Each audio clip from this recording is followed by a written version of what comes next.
कहानी दो बहुओं की। नीता को तारीफ शब्द पता ही नहीं था। घर के सारे काम वह एकदम सही सही करती थी।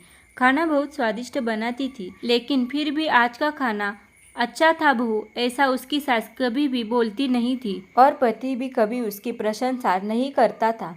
उसने बनाया हुआ खाना चुपचाप खाकर उठकर दोनों पति और सास चले जाते थे। उसने खाना खाया या नहीं, इसका उन दोनों को फर्क नहीं पड़ता था। सास को वह पसंद नहीं थी। उसके हाथों से जरा सी भूल हो गई तो सास तुरंत गुस्सा करती थी। उससे भी बुरी बात यह थी कि उसके पति और उसके बीच बातचीत ज़्यादा नहीं होती थी और उन्होंने ये चुप्पी बनाए रखी थी। वह उस पर ध्यान नहीं देता था। परदेश में पढ़ाई करने गया हुआ छोटा देवर मात्र समय समय पर नीता को फ़ोन करता था, पूछता था भाभी कैसी हो। उसका फ़ोन आने पर नीता बहुत खुश होती थी। अपना मन हल्का करने का उचित स्थान था नीता का। कुछ ही दिनों में देवर की पढ़ाई खत्म हो गई और वह घर आया। थोड़े समय के भीतर उसे एक अच्छी नौकरी भी मिल गई। नीता को बहुत आनंद हुआ। नौकरी लग जाने के बाद उसकी सास अपने छोटे बेटे की शादी के लिए बातचीत करने लगी, पर देवर को एक भी लड़की पसंद नहीं आती थी। इसने ही बोला होगा उसे मना करने को, सोचकर सास नीता को ही दोष दे रही थी। नीता को चिंतित देखकर देवर ने अपनी माँ से कहा, मैं एक लड़की से बहुत प्यार करता हूँ, मैं उसी से शादी करूँगा। उसने जिद की। देवर जी, यह बात पहले बतानी चाहिए थी ना। नीता ने यह बात अपने पति के कान पर डाली। इस बात पर उसने थोड़ी किटपिट की, लेकिन लड़की देखकर वह भी तैयार हो गया। सवाल बचा सास का, अपने छोटे बेटे का मन कैसे दुखाएगी वह। बाद में उनकी भी हाँ हो गई। नीता को बहुत खुशी हुई। उसे लगा एक अच्छी सहेली आ जाएगी अब साथ देने के लिए, दिल के राज बताने के लिए। पर कैसी होगी छोटी देवरानी, रस बस जाएगी हमारे साथ और इस घर में, या वह एक अलग दुनिया बसाने पर जोर देगी देवर जी को। इस विचार से थोड़ा टेंशन में आ गई नीता। कुछ दिनों बाद नीता की छोटी देवरानी चौखट लांघकर घर में आई। देवरानी ने घर में आते ही सारे घर की जिम्मेदारी अपने हाथों में ले ली। अब सास ने अपनी छोटी बहू की ज़्यादा ही तारीफ करना शुरू कर दिया। उसे माँ जैसा प्यार करने लगी। यह देखकर नीता की आंखों में आंसू आ जाते। वो सोचती, मैं भी तो यही काम करती थी, फिर भी मेरे साथ ही क्यों ऐसा बर्ताव।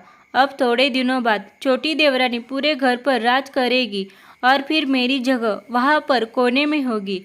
अपने ही विचारों में खो गई नीता। नीता के भाव समझने पर छोटी देवरानी नीता के हाथ अपने हाथ में लेकर बोली, दीदी मुझे सब पता है, मुझे अपनी छोटी बहन समझे, देखना बहुत जल्दी सब ठीक हो जाएगा। छोटी देवरानी ने पूरे घर की जिम्मेदारी तो ले ली, लेकिन कामों में कुछ न कुछ बार बार भूल करती थी। फिर देवरानी नीता के पास जाती और मदद मांगती थी। ऐसा रोज ही होने लगा। यह देखकर सास लेकिन गुस्सा हो गई। मेरे रहते हुए वह छोटी बहू बड़ी बहू को क्यों पूछती रहती है। फिर सास भी रसोई घर में आकर चार काम शुरू करने लगी। धीरे धीरे वह छोटी बहू के साथ साथ अनजाने में बड़ी बहू से भी प्यार से बर्ताव करने लगी, प्यार से बोलने लगी, नए पदार्थ दोनों को सिखाने लगी, भूल समझकर समझाने लगी। अब सास और दोनों बहुओं में अच्छी दोस्ती होने लगी। इस वजह से बड़ी बहू का स्वभाव भी अच्छा होने लगा।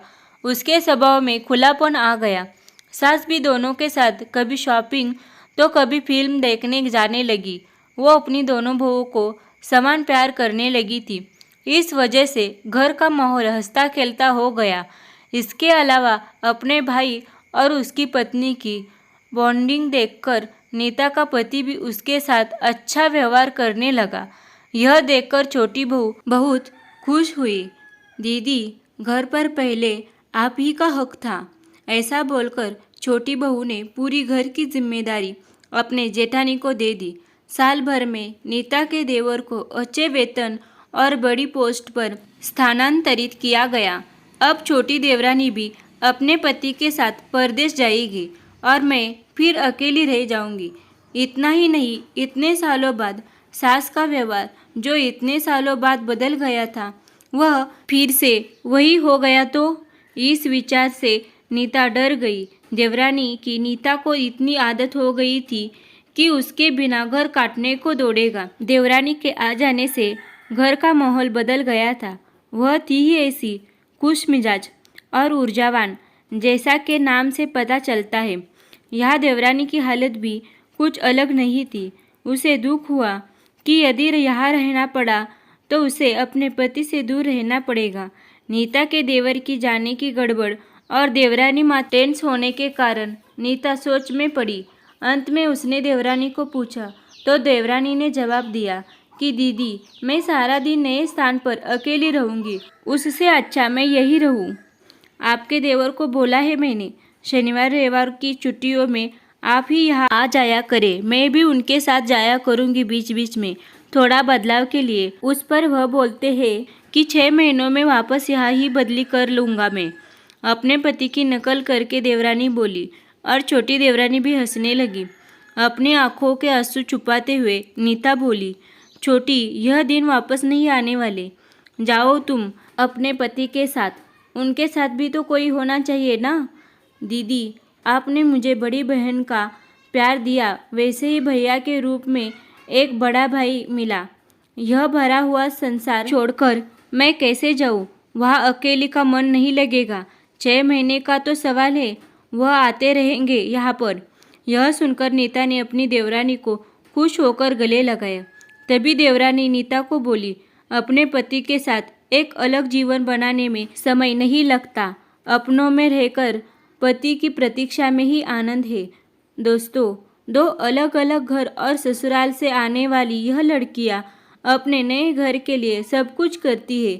पता ही नहीं चलता कि वह कब एक दूसरे की आदत हो जाती है।